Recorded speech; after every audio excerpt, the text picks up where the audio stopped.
Welcome back to the Iron Sights Podcast, After Dark. I'm here with my boys, Brian Pham. Welcome to the show. What's up? Good to have you back, dude. Always. And as always, my partner in crime on the After Dark episodes, Mr. JP from Train with Purpose. What is going on, my friend? What's good?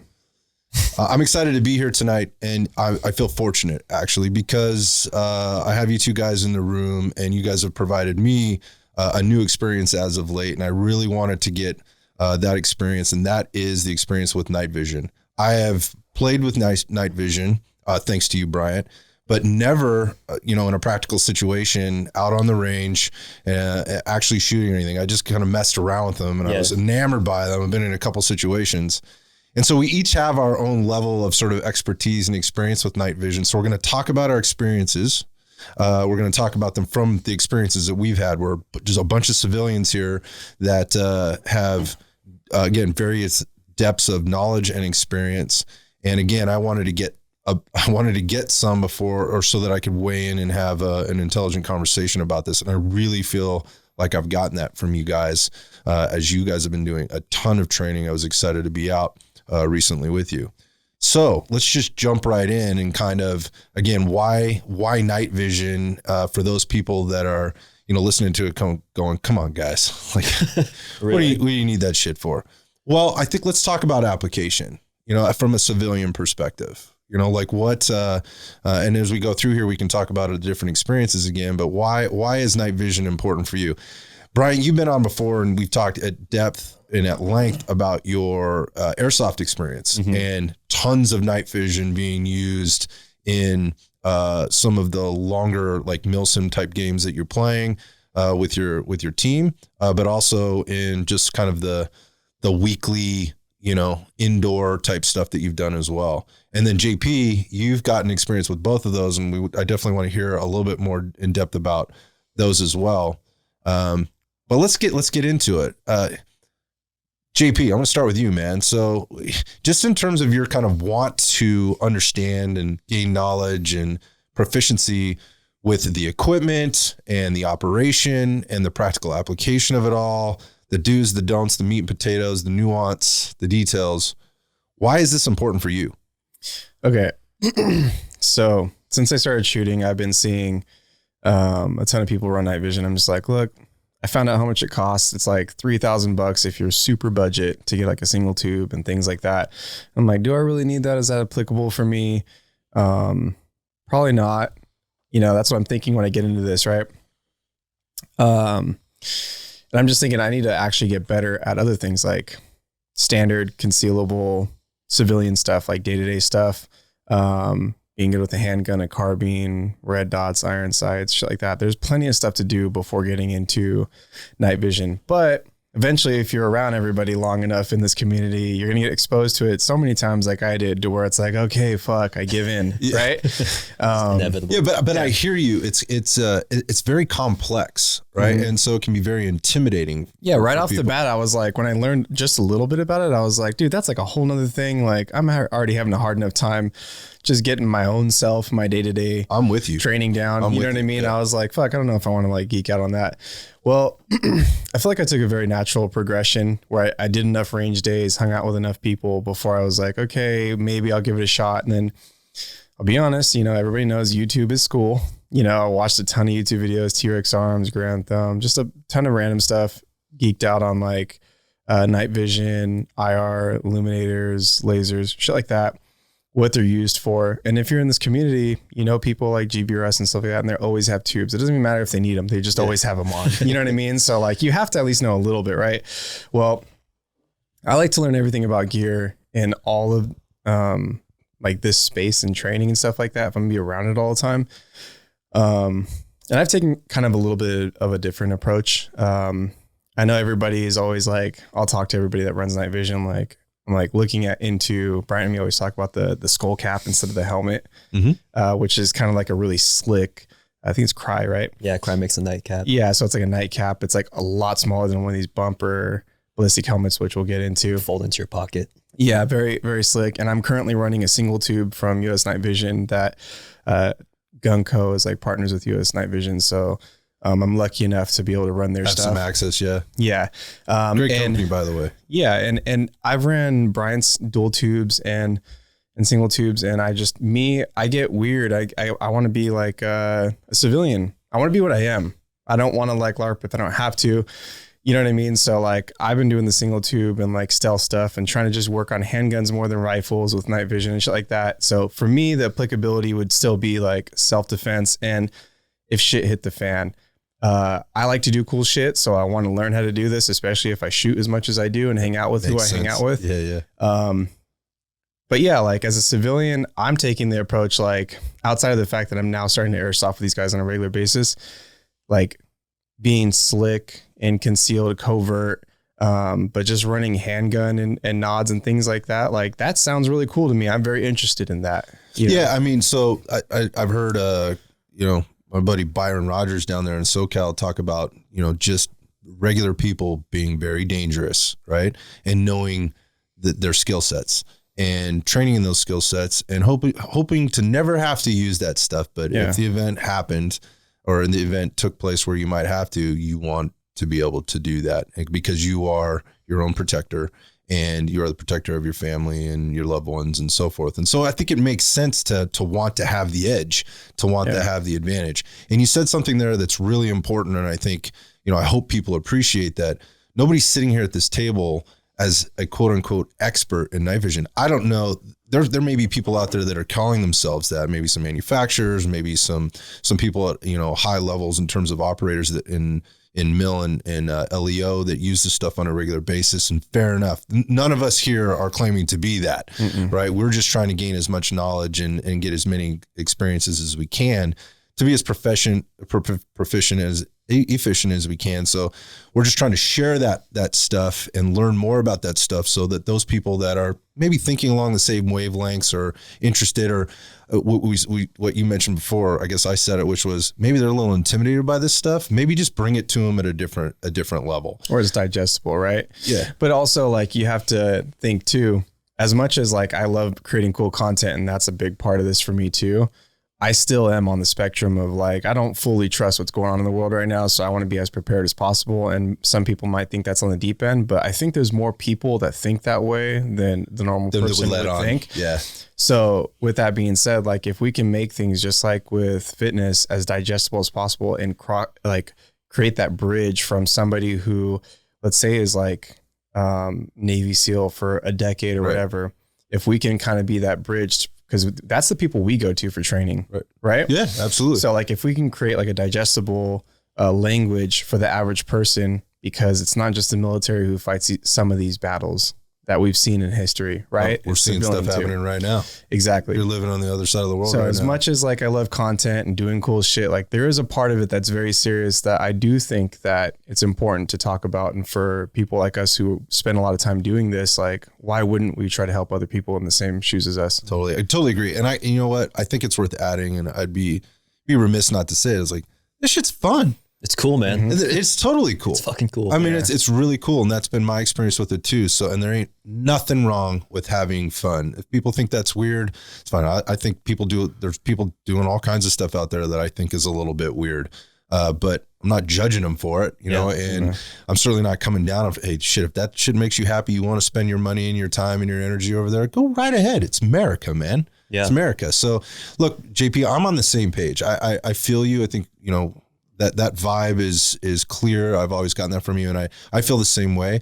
I like doing cool stuff. I like learning about cool stuff, but to your point, and this is where I'm going to transition over to Bryant here, it has been a little intimidating for me. And you said the reason it started that way for you was the expense, right? And Bryant's going to walk us through kind of that here in a second, just about kind of where, starting point could be and where this thing can go. Cause really sky's the limit here, Bryant, right? I mean, I mean, Jesus, it every week it's seemingly, if it's like, it's technology is always technology. What you bought this week is seemingly obsolete like 2 weeks from now because the next more, greatest version has come out.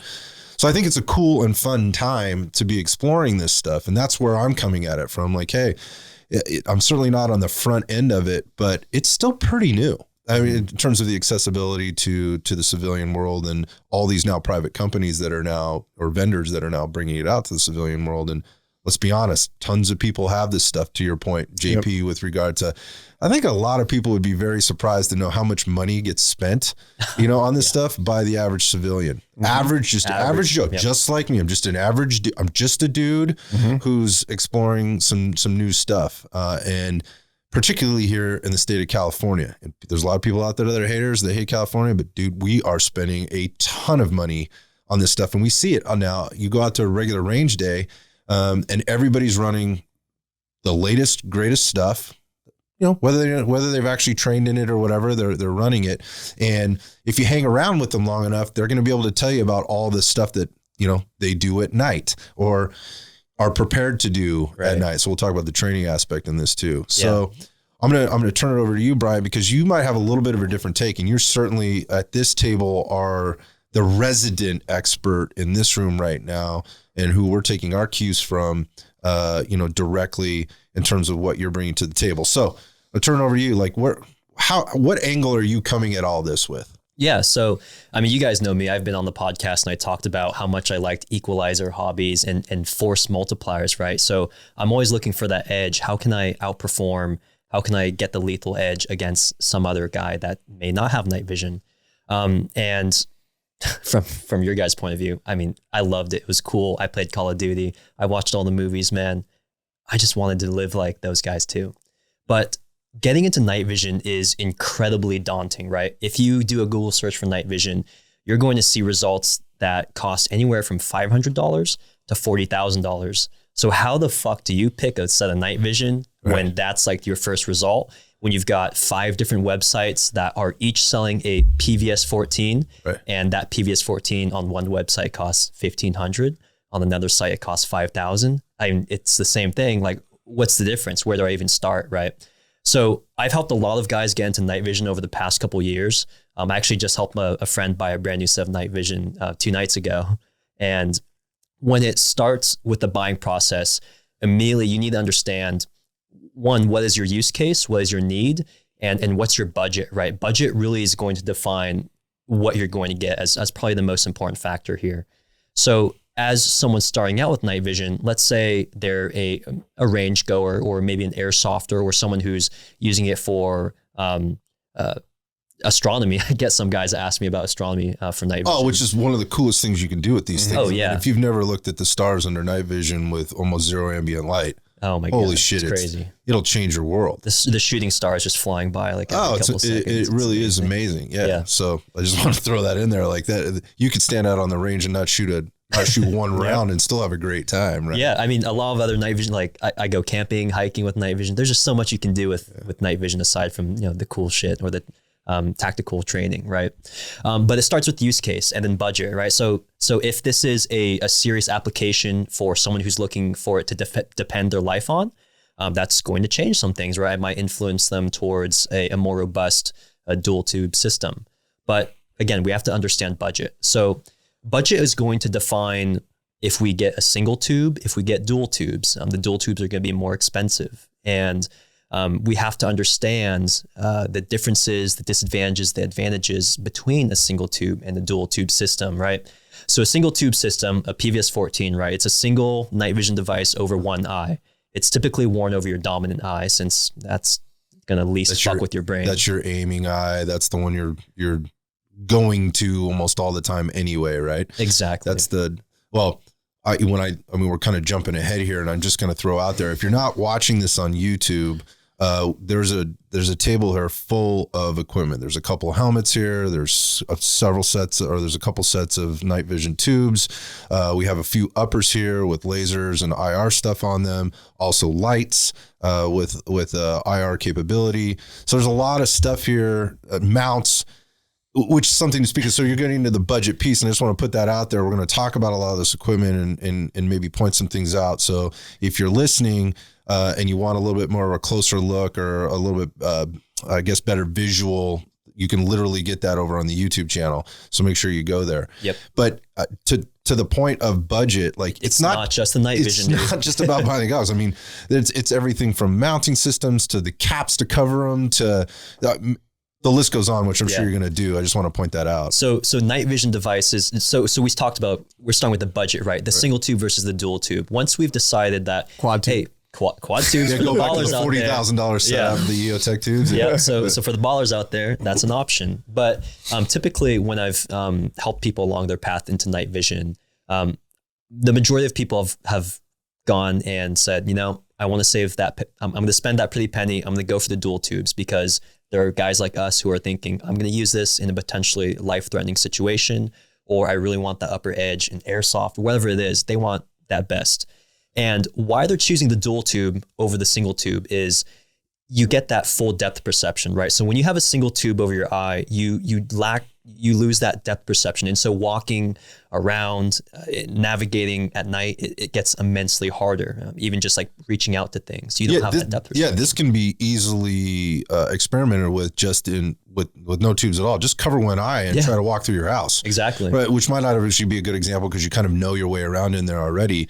But sit at the stoplight, right? Drive in your car, eye, and close one eye, or whatever. That might sound dangerous, but the point of that is it changes the game. Yep. So I hear what you're saying. So one tube versus single or dual tubes. Yep. So your dominant eye is what's looking through the single tube. That's the PVS 14 that you mentioned. Correct. Right? Okay. Yeah.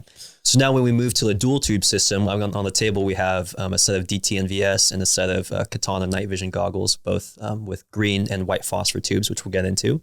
But okay, we've settled on dual tubes. Now, there's a couple more decisions we have to make. Do we want articulation, meaning these bendy boys right here, meaning they can roll out, or do we want a fixed goggle system? And I don't happen to have a fixed goggle system in front of me right now, but what that means is that they don't articulate. They're just fixed to this position. They go in and out on this horizontal plane to adjust for your ocular range, the width of your eye, but that's it.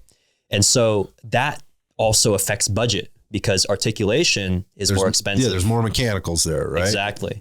All kinds of different moving parts. It's going to cost more, but it also, correct me if I'm wrong, but that would mean there's more room for mechanical failure. Correct. Those fixed goggles are machined aluminum oftentimes.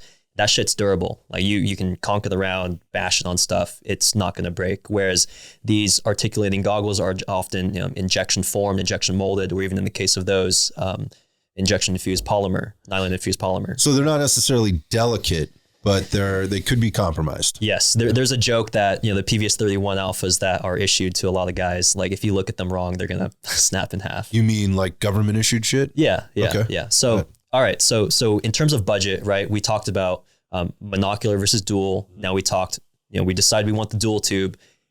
We talked about bridged fixed tubes versus articulating ones. Let's say we've decided on the articulating ones. So we're going to shell out more money for the duals and shell out even more money on top for the articulation. And the benefits of that are a couple of different reasons there. So when you have them folded up on your helmet, like so, you can fold them back and bring that center of gravity closer to your head, right? So I folded the tubes back as close to the center line of my head, and it reduces that neck fatigue significantly rather than having this lever arm out further out front. So for those that are listening, the best analogy I could give you will relate this to fitness is hold a 10-pound dumbbell like up to your chest. Mm-hmm. How heavy does that feel? Yeah. Now take that 10-pound dumbbell in your hand and stick it straight out in front of you, the length of your arm, and hold it out there. Yeah, how much heavier does it feel, right? You got lever arms, right? And so this articulation that you have, right? And then also the mounting system, which we can get into later. We'll talk about that. Right? Brings it closer to your helmet when you're not using them. And so you're not... There's a lot of poundage in here in this helmet. Ounces, it's going to destroy your neck if you aren't careful about it. So as they say, an ounce in the morning is a pound at night. Exactly. Like if you're out backpacking or rucking or whatever else. So this is definitely a consideration. Now the second consideration. Well, real quick, going into that, like the thing about the placement of these tubes too is, Scott, you're pretty jacked, dude. I think I'm pretty fit. Bryant is now become pretty fit, and all of us, I think, would agree that after an entire day of wearing this helmet, we probably want the least amount of resistance that we can have on our head, no matter how fucking fit we are. Yeah. Look, fatigue is going to set in regardless of how fit or not fit you are. Yeah. So, right? So you're basically working a fatigue model. You want to delay that fatigue response as long as you can. Well, practically speaking, I would want to do that, but it goes back to budget. Yep, you know, exactly. Yeah, and I just say that because there's always like the guys that are just like, well, if you fucking work out, that's not a problem. Yeah. Well, dude, trust me, it's a fucking problem. Yeah, like, a lot of guys I work out a good amount, dude. It's a fucking problem. It's a factor. Yeah, it's a factor. A lot of guys get out with compressed spines because they're wearing a bump or a ballistic helmet all day with night vision and counterweights and battery packs, which we'll get into. But it happens to a lot of people, man. Have you put that thing on a scale? So this is a full setup that Brian's got in his hand. Yeah. Is that a ballistic helmet or this bump? Is a ballistic helmet. So it's a full ballistic helmet. It's going to weigh a bit more than a bump helmet. Bump versus ballistic, meaning it's ballistic rated. It's rated to take rounds at a certain distance at certain calibers, right? So it's going to weigh a bit more. Yeah, right? I'd say 6 pounds, 5 to 6 pounds. So then that's just in the helmet. Altogether, I'd say the system weighs about 6 pounds. Because you've got your ear pro on there, which you got, so with all your comms equipment that would be attached to that, you've got batteries, battery pack, counterweight, a counterweight in the back of the helmet. And we'll talk to that. Yeah, to more balance it. You got a strobe on there. Plus the mounting bracket or plate. And then you've got your IR/white light that's strapped to the side, which we'll get into. So there's a lot of equipment that you're wearing above the shoulders. Right. And all the accoutrements, night vision, which in my opinion are essential as well. So we're coming back to budget, right? It's not just the nods. We got to actually mount it. Yeah. So back to the advantages of articulation, right? There's one other thing I wanted to mention.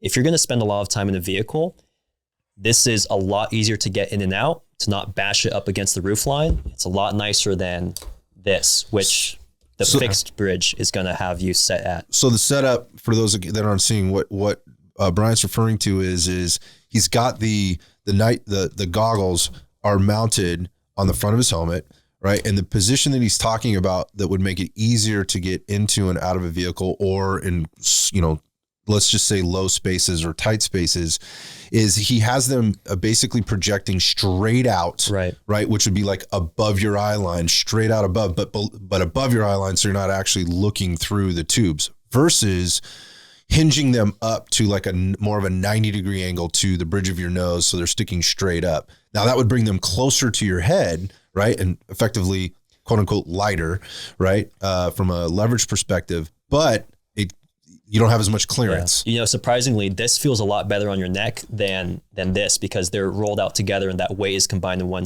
like center point. It's not distributed over a longer plane. Yeah. Right. But this is a lot easier to, you're ducking through small murder holes. We're getting in and out of vehicles. Well, dude, articulation. If you ever use night vision and you try to get in and out of a car, guarantee you've hit the roof of a car. Just with your helmet. Yeah. You don't even have to. Yeah, you don't even have to have night vision. Guarantee, me, I've seen all of us do it. I've seen other friends do it. Like, it fucking happens. And we're talking about expensive shit. Like, that's kind of what we're talking about right now, right? Thousands of dollars. Right.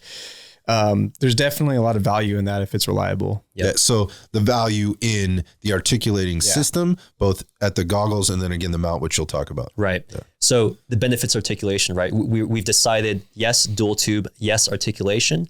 Now we need to decide, do we want green or white phosphor tubes? Yeah, talk about that. Yeah. So Scott, you used green phosphor tubes at the last range day, right? Yep. And it's like in the movies, like you see that green screen right in front of you. Now, what's been more prevalent these days is something called white phosphor. And when you look through it, it's a white screen essentially. And why that's been more prevalent lately and also more expensive is that the image projected from a white phosphor night vision device is, one, it's easier on your eyes, so you get less eye fatigue over your time. And also the image is more aesthetically pleasing and advantageous in that you get more contrast in the image. It's easier to pick out objects, for me at least, and for many people.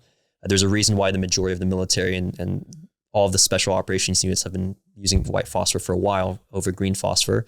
But that's going to incur more cost, right? So we've already upped our budget by deciding to go to a dual tube, upped our budget again by going to articulation, and now we're upping our budget again by going to white phosphor. So this starts to stack up, man, very quickly. And this is just the night vision device here.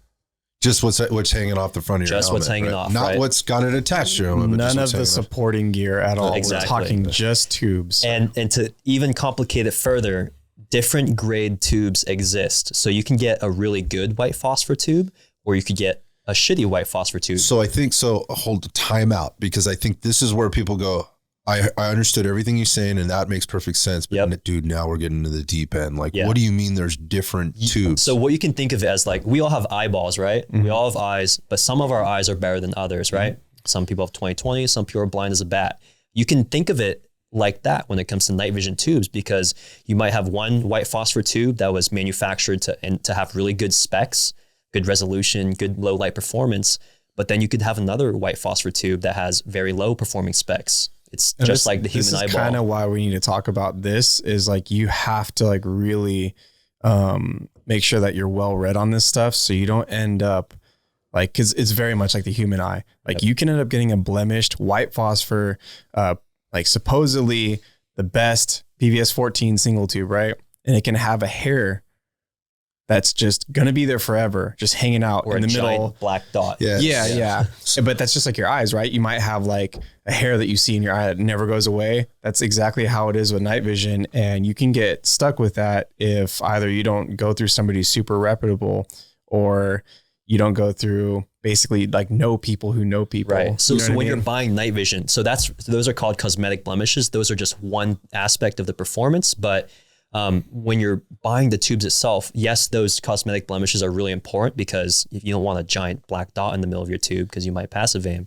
But there's also even more technical specs, which, I probably shouldn't get into all of those right now, but they'll dictate how well a tube does in extreme low light. Like, you might get less TV static or grain that you might have seen. Some tubes have more grain than others, which makes it harder to see. It's like looking through an old video camera versus like the new iPhone 4K, right? Yeah. Like it is grainy. Exactly. You can think of it like shooting at 200,000 ISO versus 100 ISO. That's the difference. Yeah. So if you have that kind of a difference, right? The relatability with regard to the different types of tubes, this is the way I thought of it when it was explained to me. And then when I looked through the different tubes, this is what I really got from it. So for anybody that's ever out there, that's ever gone out and bought diamonds, there's a rating system. There's a grading system for these things. And what you can think about it is clarity.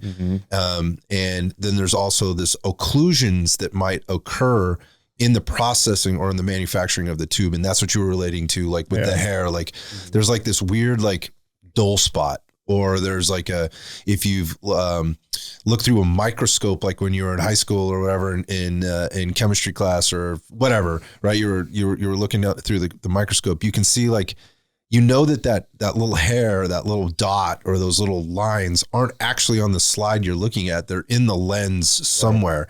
And that would be comparable to what you may see when you look through a set of these tubes. Exactly. They might look like little squiggly worms or lines or blemished dots. Gotcha. Right. So those are all really important aspects, because you want to get your money's worth, right? When you're paying for these tubes, because oftentimes it's the same price for this really good tube or the same price for this really bad tube. So knowing the technical specs and details is going to get you your money's worth when it comes to these very expensive investments. So what tubes are you running now? So right here in the DTNVS, I have Elbit XLS, which are a third generation white phosphor tube. And when it comes to night vision generations, there's three at the moment. And with the third being the newest one, it's the best performing in terms of its ability to transfer ambient light into a usable image. That's how tubes work, right? You need ambient light for them to work. For generation 2, that's not as prevalent anymore. It's primarily like Vietnam, post-Vietnam era stuff. But with generation 3 and these Elbit white phosphor tubes, it's kind of like a middle of the road, higher performance tube. You can think of it, because at the top of the food chain is something called L3 filmless white phosphor tubes. And the difference between those and these Elbit tubes is that they're manufactured slightly different, in that those higher grade L3 tubes can let in more light and transfer more ambient electrons into visible. It's a higher ISO. Exactly. You have a higher ISO that also is less grainy when you jump up to the ISO. So these Elbit XLS tubes are a great, for the performance to price ratio that you get. I point a lot of people to this, because jumping up to an L3 filmless tube is often like $4,000 more than this. So what are we talking about there? What are the costs of these? This guy I'm holding in my hand is $7,300 for the Elbits. And if I wanted L3 white phosphor, I would be paying around 10 to 11, maybe even more. I mean, that's like you could have two two sets of almost tubes two. for Yeah, that. Almost, exactly. right? And the performance difference, I would say it's about 10 to 15%. It can be higher if you get some super spec insane grade L3s, but for, these have taken me through night hikes under forest canopy with no lighting. It's taken me through almost every adverse situation I can think of, with some additional IR light. But the fact is that even those L3 tubes, they need light to work too. Right. That's any night vision tube is going to need some ambient light. So it's not magic. All that they're doing is amplifying what's around you. What's available to it. So whether that's coming from the moon, the stars, some street light in a distance, some, you just mentioned IR, which we'll get into in a little bit. I mean, so what we've learned in our training is there's almost never a situation where you're in pitch black darkness, where there's absolutely zero ambient light. Now there could be, I've never trained in a situation like that. Even on an indoor range where we shut everything down, you're literally encased in concrete and steel, right? There's still a little bit of light coming in from there's somewhere. like an exit sign or something. That low dim green light, like in the back, and that's enough, like to again, for that ISO to work on that or work on those tubes. Yeah. So I point a lot of people towards these. It's a very effective choice when it comes to budget and performance. The Elbit XLS thin filmed 3rd gen tubes. They're offered in green phosphor for if you're a little more price conscious. But I opted for white phosphor given the performance benefits and ease of use on the eye. Gotcha. Those tubes over there are we got green. a second set. So we got a second set of tubes here. Yeah, and those are 3D printed, believe it or not. The housing is. Yeah, so they're versus a. This is a injected housing, injected polymer, whereas those are 3D printed. Yep. Yeah, which is interesting. So they're a little light. They're very light. Yeah, these are what I wore the other night. Correct. Right, yep. and I've worn both sets of your tubes, and these were significantly lighter. But talk about these in terms of quality comparison. Yeah. You've already talked about the difference between the white and the green, right? And these are green. Yep. But maybe talk a little bit about what the step up was and the why from this to that. Yeah, so these were significantly cheaper as well, right? So we're looking at, I actually assembled these myself at home. I bought the housing, I bought the tubes, I bought the optics. So that's a whole other thing, right? Yes. So you were talking about zooming around on Google and websites and trying to figure out which are going to work. You can get these things fully put together, or you can piece them together and build it just much like you would your rifle. Yes. Right? You can buy all these different pieces. So those were kind of a do-it-yourself type of project. Yep. It's something I would not recommend for a first-time buyer, but as a hobbyist and as someone who wants to understand it, it's really not that hard. Now, the thing is, if you have to shop smart, because even if you assemble it at home, oftentimes you won't even save any money. So the reason why I did it is because I found surplus parts at a very cheap price. And getting into that cheap price, that surplus part, I mean, the intensifiers, the image intensifiers, the tubes themselves are what make up the cost of the night vision. So these green phosphor tubes were $1,000 each, whereas these white phosphor Elbit tubes would probably be like $2,500 each. So a lot of the cost savings was found by sourcing these surplus green phosphor tubes on the used market. These are Omni 7 green phosphor tubes for those in the know. And assembling it at home saved me a little bit, right? So $4,500 into dual tubes is not too bad realistically. But the trade-offs, right? You wanted to get into the trade-offs between the two housings is that the finish on the professionally, manufactured DT-NVS by Acton Black is nicer, right? The katanas are done by a smaller shop, smaller company, and they are 3D printed. That albeit they are incredibly durable still. There's several lather drop tests that they passed. But you are paying for a device that's not as proven, right? It doesn't have as long of a track record. It's a little bit more homebrew. So those are the trade-offs there. Gotcha. Yeah. Gotcha. So again, you talked about, just a quick recap. We talked about the mono versus the duals. Yep. Right. We talked about the white versus the green phosphor. Yep. Articulation versus fixed. The articulation, which is going to, again, come into play here when we talk about some other stuff. Versus fixed. And we talked about just sort of kind of where you might want to start, like the starter ones that you use there that you said were kind of more homebrew. Right. So great for you. Great project, right? Yeah. Great. They're great for you. They work for you. Yeah. Right. For as long as they did, and you were ready to kind of step it up and take it to the next level. And so again, you started this whole thing with like use case and budget. If you're you're a first time user, right? And you may not be using these things very often. PVS 14, man. Yeah. Get a single Let's talk tube. about that. Did you start with that, by the way? Did you start with did. PVS 14 and add a second tube? Is that where you're going with this? Yeah. I wanted to kind of take it back a second here. So you clearly have done a shit ton of research and lived through multiple sets. How many sets have you had now? Eight or so, 8 or 9. Eight or 9. So as you know, we go to you for night vision stuff, right?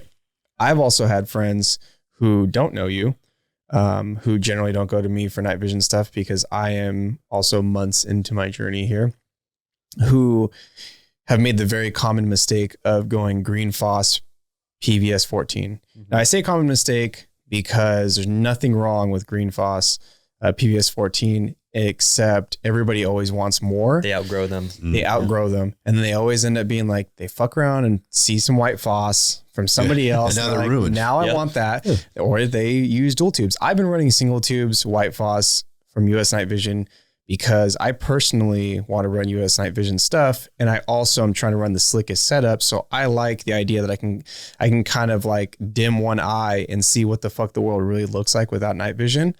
That doesn't mean I don't enjoy dual tubes more. I definitely like dual tubes way more, but you can get, I mean, you guys have shot with me now a couple times with the single tube. You can get everything done with the single tube. Oh yeah. Your brain adjusts. 1000%. You can train. So I will say that a person who trains with a PVS 14 single tube is going to absolutely outperform someone who rarely trains with their dual tube.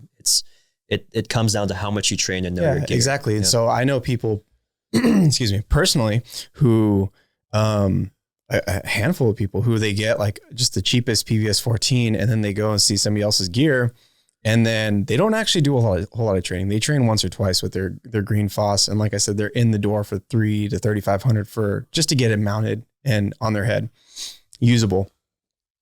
And then they see other people's gear and then they upgrade. But like you said, they never truly trained with the single tube. And I think there's a huge amount of benefits from the single tube. Like if you've ever really walked through a neighborhood or even like us train out in the middle of nowhere, whether it's forest or desert, there's huge advantages to single tube, not only in weight, but also like, what are you using it for? Right. You know what I mean? Like I said, I'm going to go into this already saying that like your most expensive set is my favorite set to use. I like that the most visually. I feel like that makes the most sense in my brain when I'm spending long periods of time doing this, but I don't get headaches. Like people have always said that you get headaches and people that we train with have asked me if I get headaches. I don't. It doesn't bother me at all. Just because of the feedback that your eyeball is having to adjust to. One eyeball getting And maybe vision. that's just me, but I'm trying not to shit on the single tube because ultimately, if you're here for a good time, get quad tubes. If you're here because your budget is like really important. Like me, dude, it doesn't matter like how into all this shit is. Like my business comes first and that's going to get my money, not like having fun. You know what I mean? And so with that being said, single tube is not an issue for me as much as I want to own both single and dual.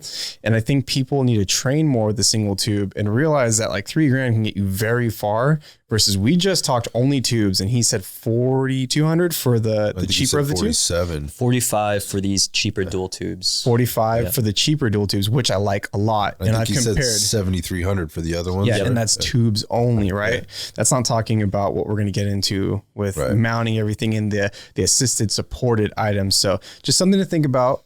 Dude, you know, to Brian's point about what's your case use and your budget, like to figure out what's and I agree with you. Like with regard to the single tubes, I've seen people run all different types of setups, and all of them have been happy. Yeah, I've never talked to anybody that had any of those setups. It was like, I fucking hate this. Every single one I've used, I'm like, this is great. Yeah, everybody's just like, yeah, you know, I'd like to have something different, or I'd like to try something different, but this is perfectly fine for what I intend on using it for. Right.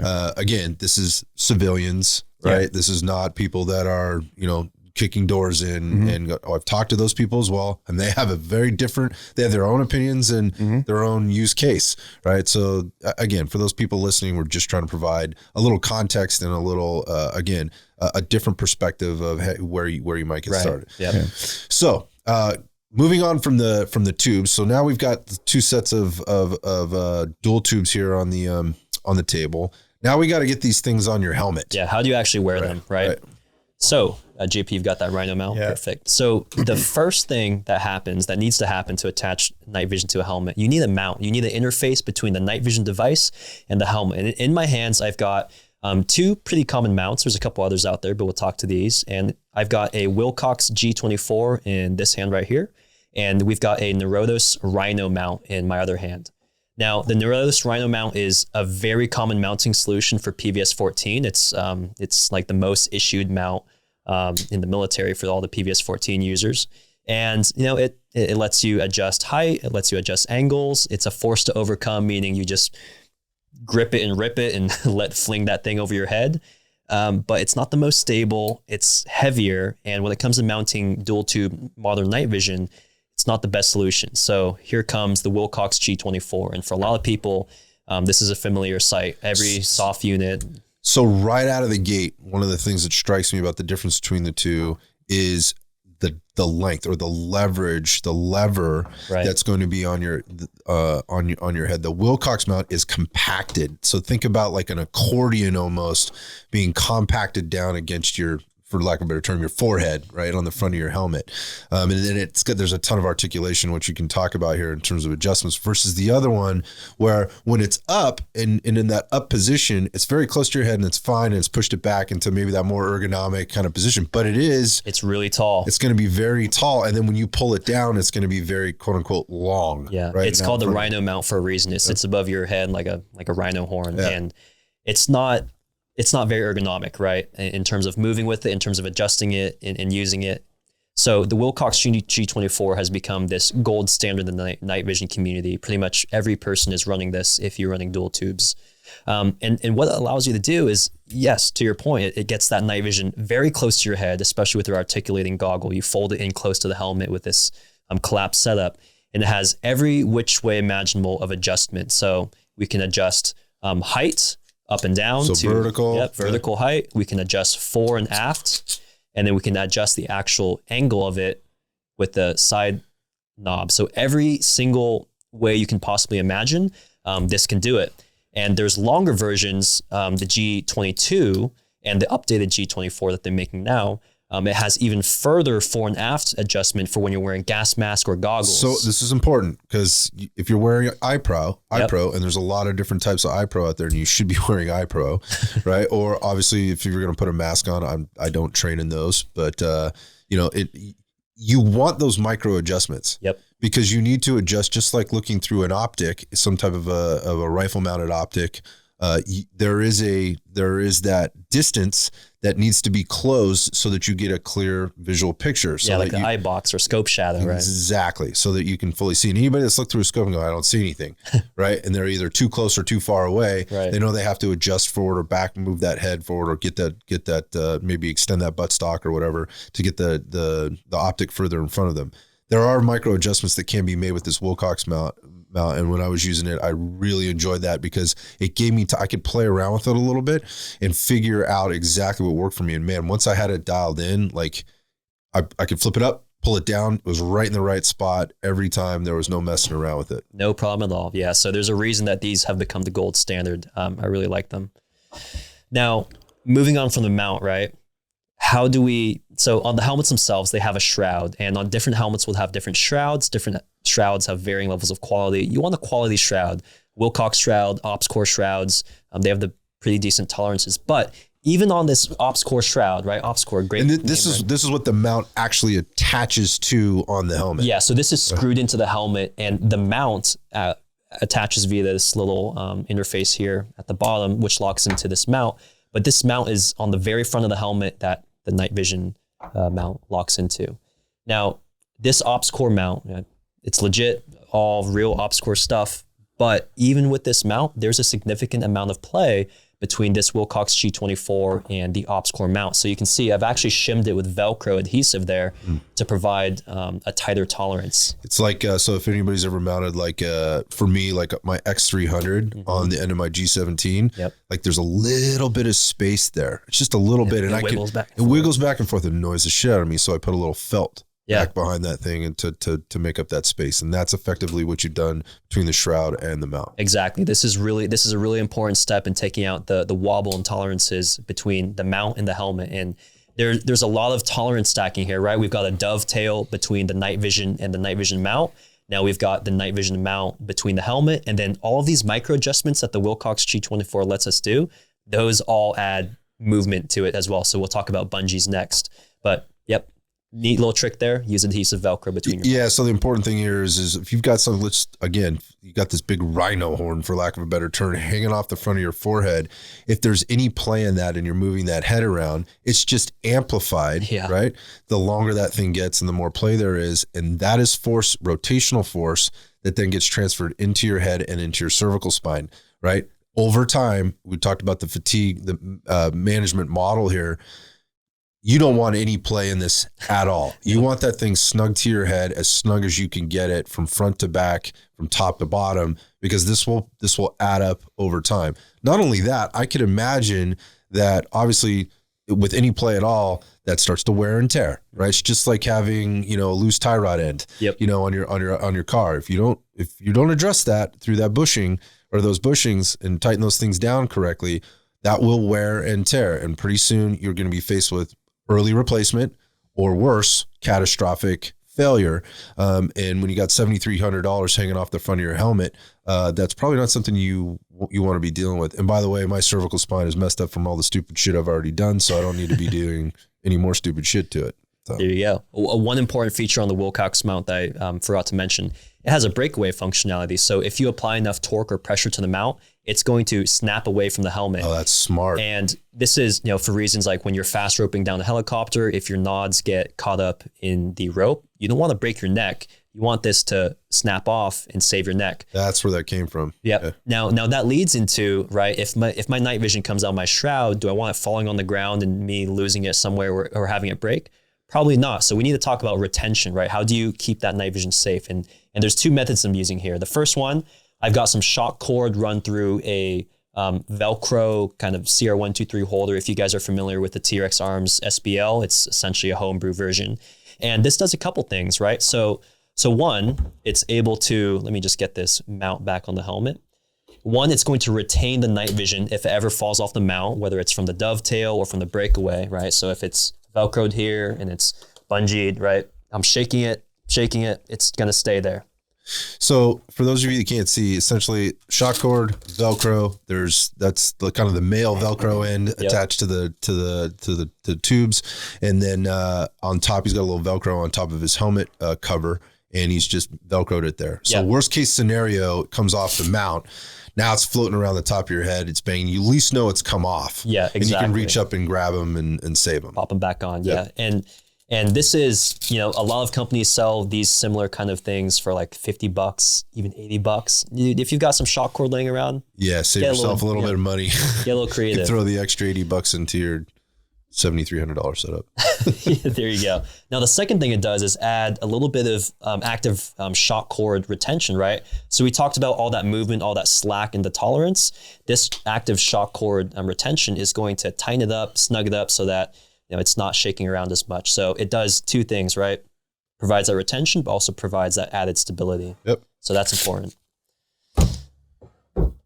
OpsCore also has these nice built-in bungees that I've been using that serves kind of the same purpose. So on the DTN VS, I've got little eye-ring, key ring type rings, and the OpsCore bungees just hook onto those, which are nice and clean, but kind of hard to use with these tiny key rings. Now, okay, cool. We talked about retention. We talked about mounts, the actual night vision device itself, helmets, right? This is going to get into another, there's all these accessories on it as well. But when you're choosing a helmet, bump or ballistic, right? Those are the primary decisions. For a lot of recreational use, hiking, camping, airsofting, I like using my bump because it's going to save my neck. We talk about, reducing fatigue. Mm-hmm. Use the bump when you get the chance, but not to say don't train with your ballistic. You get used to it, but use the bump to save your head when you can. And a bump, really, it's not providing any ballistic protection. It's just a plastic or carbon shell with some padding inside. So hard, blunt trauma is what it's going to protect you from. It gives you all the functionality of having a helmet, being able to strap everything to it. It's not going to protect you from incoming rounds. Exactly. That might not be important for you if you're just airsofting or, out hiking or, hunting or just having fun. Yeah, exactly. Yeah, bump helmets are important because that's like the way that you convince yourself that you can afford night vision. You buy fucking a bump helmet. Saving $500. Yeah, I'll save myself. Like, what was it? It was like $2,500 for ops core. Yeah, the amps and the ops core. And then the Team Wendy bump, which is the bump that I recommend to most people, is like $280. So vast difference there. Yeah, exactly. And so, like I said, you kind of convince yourself that like I can get in the game if I get like a Team Wendy bump. That's how almost everyone starts. Yeah, go back to the budget piece. I mean, that's an important factor, right? Yeah. Well, would you rather have nods and a Team Wendy, or not have nods because you wanted a ballistic? Use case. Use case. I think the nods are a better force multiplier than having a ballistic helmet. Yeah, I agree. Now, a really important piece of the helmet is the retention system and the padding, because the stock padding, both of you guys have been kind of spoiled here because both of the helmets I've let you guys use have these upgraded pads by 4D Tactical. My ops core didn't have them. Oh, the 1D you're using, right, from US Night Vision? No. Remember the ops core helmet that I had? Oh, that's right. Yeah, you had the SF as well. I just used it for drive-throughs. I didn't actually use it. Cloud chasing. That's right. You got to do it. You got to do it at least once. Yeah. But the stock padding, man, it's going to give you hot spots and pressure points after like an hour of use. It's like the ear pads on your ear pro. You got to change those things out. You got to change them out. Yeah, man. So you got to change out the pads. Now, Ops Core and Team Wendy have different types of retention, active retention, and these are the dials on the back of your helmet that you cinch it's down. Like a BOA system. Exactly. You might see it on a pair of shoes, your snowboard boots. There's a lot of applications. Yeah, Team Wendy even uses a straight up BOA. So really making sure these are squared away to fit your head comfortably is going to allow you to wear that night vision comfortably for extended periods of time. We talked about the helmets, bump versus ballistic, the pads, the retention. Let's look at the accoutrements, right? Some of the accessories on the helmet. The first thing, counterweight, right? So we've got night vision hanging out in front of our face, this heavy weight that's leveraging on our neck, which is hurting. Now, counterweight is oftentimes it's just lead weights that you can, I've thrown adhesive Velcro on mine, and all you do is you stick it on the back of your helmet to even out that front to back weight distribution so that you don't have your head pulling down forward from the nods. And this is just a way to equalize that weight. So very important to reduce neck fatigue. Your neck will seriously thank you for equaling out that counter. Yeah, you want a quick way to get a migraine headache, and that is to pull your neck into flexion on a constant basis. And for those people that are desk jockeys and sit in front of computers all day that already have that forward head situation going on, you'd strap one of these things on. You add another 5, 6 or more pounds to your neck, and you're going to feel that really quick. And I don't think you can overemphasize the importance of balancing this thing out and having a weight. It would be like throwing a set of tires on your car, right, and not balancing those tires and then driving down the road. Anybody that has an unbalanced set of tires knows you get to a certain mile per hour and it feels like that thing's going to rattle to pieces. Well, imagine the same thing happening to the very small, delicate vertebrae and discs within your spine, and particularly your cervical spine. Yeah, this cannot be This just cannot be overemphasized. And I may beat this up from a fitness perspective, but I work with people, and we work with people all the time who have fucked their necks up, not wearing a helmet, right? Not doing any of this stuff just simply because they're weak, right? And they have poor posture. So if you're already walking into this situation a bit weak with poor posture, throw one of these things on your head and run around the range for an hour, and you've now just throwing gasoline on a forest fire. Yeah, recipe for disaster. Even if you start doing wide target transition, swinging your head left and right, that counterweight is going to make it feel a lot more centered, and you have less momentum swinging left and right. So very important. Good to go. Good to go. The rest of the accessories on the helmet, we'll kind of breeze by these because I want to get to the illuminators and the rifles and whatnot. But we've got Ear Pro, right? Ear Pro mounted on the helmet is a lot more comfortable than running it on a band inside the helmet. A lot of guys do that. And I've seen this, yeah. Yeah, and there's pros and cons. Don't get me wrong. There is something to be said about running your Ear Pro separate from the helmet. You can take your helmet off. Take your helmet off and still maintain Ear Pro and communications. Very important, right? But the comfort is not quite as there with versus Ear Pro mounted to your helmet on the rails. Real quick. Yep. So we're all civilians here, right? So for us, this is something that Scott and me always talk about. The way we solve problems in our gear is always going to be different than the guys that were chilling in Iraq for years at a time.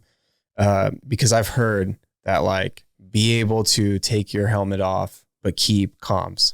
Yeah. And the reason being, like, you could be in a firefight that goes 24 hours. Yeah. Right? And like, you might be nice to be able to take your helmet off. yeah, it doesn't matter how fit you are, man. You don't want this helmet on for long periods of time if you can help it. Right. So no experience from me at all. Me just hearing other people that I know say that. Same. But I know that our group of friends, we all want like the wing system, right? Because it's like the easiest to deal with what we do, and it's the most comfortable. But also, none of us outside of Milsom Airsoft. And you know, it's funny to that point. I've brought 2 sets of ear pro to Milsom West, one on the helmet, one on the band, because of that reason. So it goes to show there is an advantage to doing that. Yeah. But Good point. But it's just the different ways of thinking about it through our experiences. Yeah. Again, I mean, how long are you going to be wearing this helmet for? And you know, again, what's the application? I think we're all wearing the wings and the amps, and it just makes sense. So for those people that are not watching, basically the ear pro is mounted to a wing system that pulls. Which is mounted to the helmet. So your comms are kind of individual, like think of Dumbo ears, right? Or Mickey Mouse ears. They flip up and away when you don't need them, and then you can pull them back down and then situate them. They work very well, just as good as wearing a band, versus the typical what you'd see out there on the range. If you're going to go out to a range day and you'd be wearing your band with your ear pro, if you've ever borrowed a pair of those, you know exactly how those fit.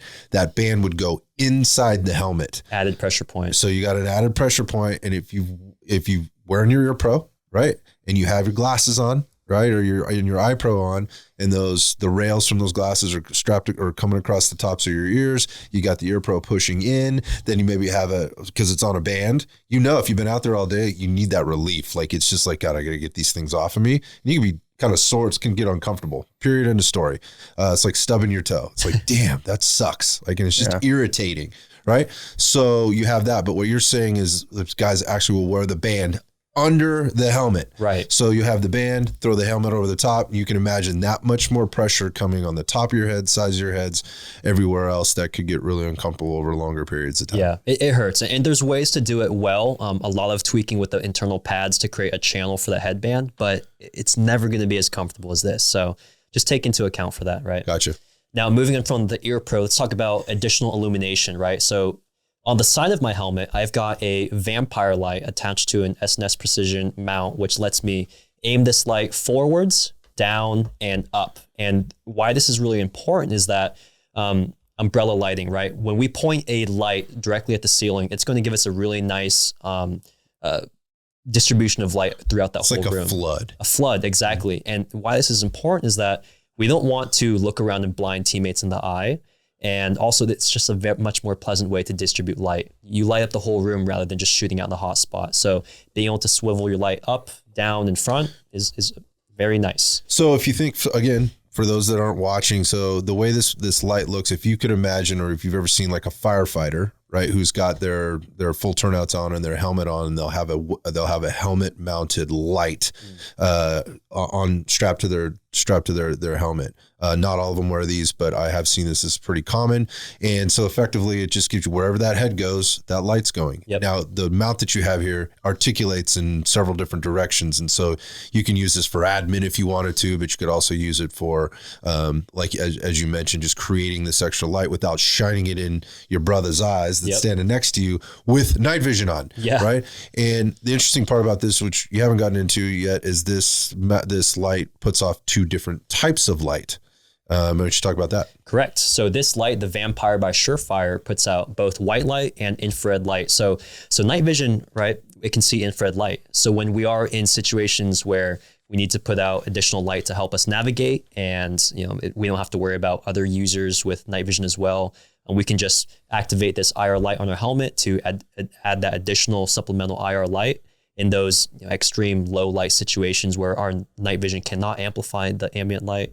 And that's how we'll be able to navigate. So for those of of those people that may be completely unfamiliar with what IR light is like, under night vision, if you turned on your white light, it would be blinding. There would be too much light. You wouldn't be able to see. You'd have to flip your goggles up, or your tubes up so that you can see the white light. That's like basically a regular flashlight. And this is a very high powered flashlight if you use that white light. So you're going to be blinded. And you can imagine now everybody in the line, everybody on the team has too much light to deal with, and they're going to be blinded. So they're going to have to do the same. IR light is not visible by the naked eye. So again, for those people that don't know, when I flick on my IR, it's effectively like turning on a flashlight under nods. Yep. So just like a flashlight would illuminate, it's got throw, right? It's got flood. It's got a hotspot. It's got those different variables to it. The same for this light, only it's on IR. So nobody that isn't wearing nods can see this. Exactly. Right. It's only the people that are wearing the nods. So just for those people that are maybe a little bit more or not as familiar. Yep, exactly. So you do have to be aware, in situations where you have near peer opponents that also have night vision, you might not want to throw that guy on because that's a giant spotlight on your head that they it's can just see. a target. Exactly. Yeah. So like you mean turn it on, right? Yeah, you don't want to turn this guy but on. like the admin light is actually way more useful than people give it credit for. Like when they buy night vision, they're like, I don't need that shit. And then try going out to the range. Yeah. Yeah. Like actually try to like look up shit like in front of you. That's actually right in front of you. How about just jam some mags in the pitch? Exactly. Try to load. Because one of the things we didn't mention about the tubes is like the range. Yes. Right. So focusing. the focus. So we did mention the like if you're wearing a single tube versus dual tubes, this is an advantage of having a single tube in that I can only see what's directly in front of me is not in focus. Right. It's not in focus. It is very blurry. Right. It's probably, I don't know, but the ranges probably differ between tubes, but I'm going to guess it's somewhere in the neighborhood of about 2.5, 3 feet before things really become into focus. It's at least at the end of your rifle. Yeah. Like if you normally draw your gun and present it into your line of sight and you can see the entire gun if you focus on the gun, you can't do that with night vision. Yeah. Right. So when you rack focus on night vision, most people typically focus their night vision to infinity, meaning the stars. So they'll get the stars in focus, but just like a camera, right? When you have the bokeh in the background, when you, or if you use portrait mode on an iPhone, that foreground it can be completely blurry. Yep. Exactly. So to your point with the PVS 14, right? I can use my eye that's not using night vision and do my admin tasks and then really quickly just look through my night vision. That's also kind of like a learning thing. So I'm months into training with night vision now, right? Well, with that being said, like I really like having the option with single tubes without going too far down that road, because if I ever need to be grounded for a second and just know what the world looks like, I can just close one eye and be like, fuck, dude, am I loading a full mag? This feels like a full mag. Right. You know what I mean? Those are all considerations, I think. Yeah. And then I think there's another thing with this too, and that is proprioception, or your awareness in space. Now, I got to tell you, when I strap those things on the few times that I have, I felt very comfortable right away. It got a little awkward indoors because there's a lot more obstacles. Right. I was getting around tables and chairs, and there were sometimes step ups, right? Transitions in the floor and things like that. Those are things that you have to learn how to kind of feel around with your feet. That's a little bit more technical, learning stuff that you have to do.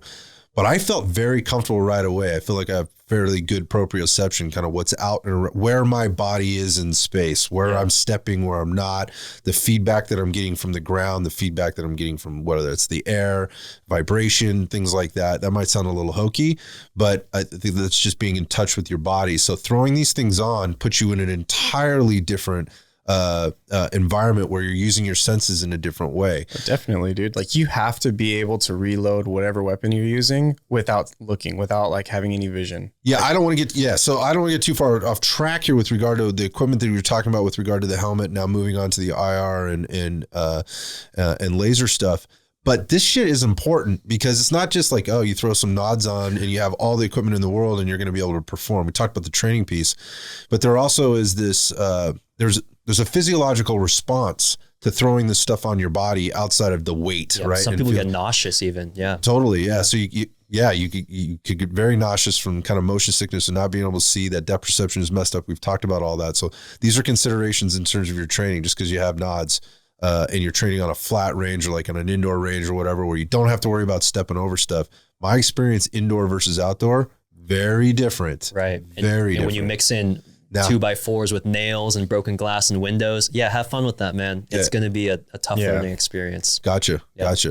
Okay, so we just went through the actual goggles themselves, mounting systems, helmets, counterbalance.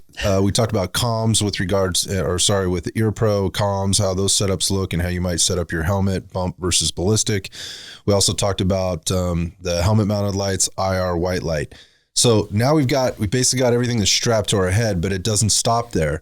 Now you could run just that setup for more passive aiming, right? But you could take it a few steps further if you really want to party and get into the infrared and laser systems that are often mounted to the end of either the rail on your rifle, but also your pistol. Let's talk about the rifle setups, Brian. Sure. Let's just jump right into the IR and laser systems. Really quickly, passive and active aiming, just for the viewers. So passive aiming is when you are using your red dot through night vision. You're looking through the red dot with your night vision goggles on. You have to turn your red dot down to a night vision setting, so it's super dim. Your eye can't even see it. But that means you're using your red dot to shoot, and there's no IR or laser device on and letting people know where you are. So it's very important to understand what that is and become proficient with it. And we'll talk about that later for reasons why. Now, getting to active aiming, right? That means we're using a IR laser. There is a laser in the infrared spectrum, meaning people without night vision can't see it. Only you or other night vision users can see it. But that's the method of active aiming. And when it comes to infrared lasers, this is going to be another kind of, we can get into it. But the first things you want to be aware of when it comes to buying it and choosing one, it's kind of like buying a night vision device. We start to look at budget and use case first, right? Mm-hmm. So you can first start by thinking, all right, what is the environment I'm going to use my infrared device in? And that's going to determine if I need a full power laser or a civilian power laser. And for those that don't know about laser restrictions, the FDA was kind enough to restrict lasers for civilian markets to a pretty measly output, meaning it's not as powerful. Think of it as like a really shitty Chinese white light versus something like a mod light OKW, right? It's not going to be as powerful as a military grade full power laser. So if we're going to be in a bright environment, let's say city streets, right? Where there's a lot of street lights, there's headlights, there's a lot of ambient light, and these are called photonic barriers, right? So they're photonic barriers because the IR light actually has to punch through that barrier in order to illuminate whatever you're looking at. So say, for example, you're on one side of a street, there's very bright street lights in between you and a target on the other side of the street who's in a dark alley. Your civilian powered IR laser is not going to be able to punch through that bright street light and illuminate the target that's on the other side of that photonic barrier. So that's very important to consider when we're selecting full power versus civilian. Now, if you're gonna be on the flat range or shooting relatively close distances, maybe 50 yards and in, and darker environments, a civilian powered laser is absolutely going to do the job. And we have a lot of friends that use civilian power lasers, like the Steiner I2, Steiner A3, the D-Ball D2 by Steiner as well. And they absolutely get the job done in those scenarios. Now, if you need to absolutely be able to punch through those photonic barriers and illuminate targets further than like 75 yards when there's ambient illumination out, we're going to get into the full power lasers. So your kind of black market full power PEC 15s that fell off the truck or, just ended up right on the used market somehow, or very powerful civilian IR lasers like the B. Myers Mall or the Steiner D-Ball D2. So those two civilian lasers I just mentioned, the B. Myers Mall, which is on this upper right here, these civilian illuminators actually are very powerful. There's different ways they obtain that technology. The Steiner D2 is actually an LED illuminator, so it achieves its very strong output because it's not actually a laser. It's a infrared LED, which is emitting that power. So that's how they skirt around the FDA restrictions. The downside to using an LED illuminator like the Steiner D2. Somebody else can see it. Yep. There's a faint red glow. Do you want to demo that real quick do you have it on there, or do you want to use the Vampire? You know what? Let's use the Vampire. The Vampire, that's like a really good example. Yeah, and if you like turn all lights off, which we're not going to do in here, if you turn all the lights off in a room and you float around with that thing, it's really hard to like tell the difference between if there's like a little red dot or if you're just seeing things. So to paint a visual picture, the Vampire is technically it's a pistol mounted light. You could mount it on your rifle if you wanted to, but it looks like basically an X300 or right. So it's a Surefire X300 in the IR variant. So they take away some of the white light capability to add the IR capabilities. But I mean, this is my favorite light. So yeah, there's no, so it would be like looking at like a security camera from a distance where you see that little red. I almost feel like that's even brighter than this. I do too. So,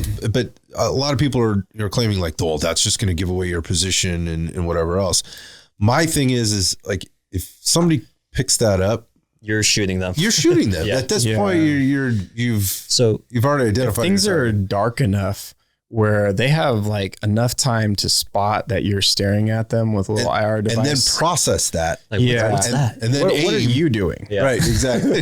So I will say that issue is kind of overblown. It's very much nitpicking. And maybe for guys who do this for a living every day and their lives depend on it, maybe that is a factor, right? Okay.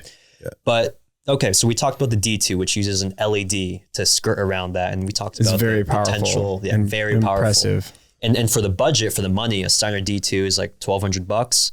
You're getting performance that's akin to the B.E. Myers Mall, which has just had a price increase to a whopping $3,600. Shut the fuck up. So $1,200 versus $3,600.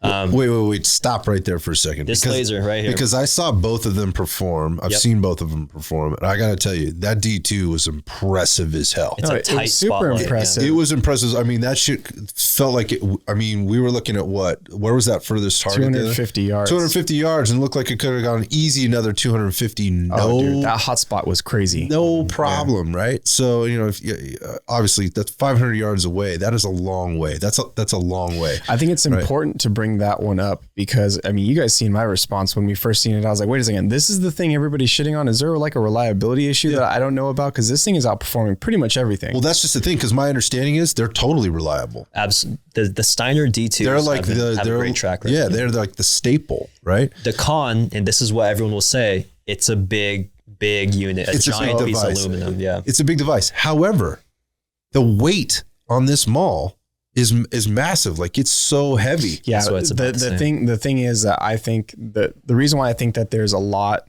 going around the Maul versus the D2 is the D2 is not aesthetically pleasing. Let's be honest. A lot of people in this culture and this community, they really like they do clone build AR-15s because they want it to look a certain way. Yeah, right? it's like it's considered like throwing hubcaps on a Ferrari or something. Yeah, exactly. So in the ergonomics on the two are different. You have to have a bigger hand. Just bottom line, you have to have a bigger hand if you use the D2 comfortably. Now the Maul, correct me if I'm wrong, but it's almost like no addition. It's like running like a pressure pad on like a Surefire pad, right? Yeah. So from an ergonomic standpoint, it's all one unit. The Maul wins in terms of switching modes from close range to short or from long range, from activating the different modes.